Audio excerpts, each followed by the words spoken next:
How to log in to Lloyds Banking Employee Portal. In this video, I'll show you a step-by-step guide on how you can log into your Lloyds Banking Employee Portal.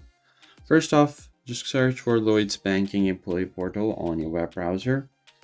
Click on the first link that you see here. That's connected.lloydsbank.com. This website particularly is for employees and managers to log into their account. So first off, provide your email address that is registered to your account, and then simply enter your password.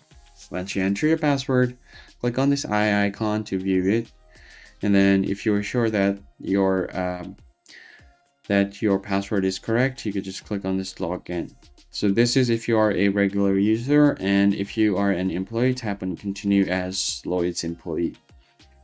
Here, just provide your work email and then tap on next, and you should be able to enter your password and log in without any problem. That's basically it, guys. If this tutorial was helpful, hit the like button below, subscribe to the channel. I'll catch you guys in the next one.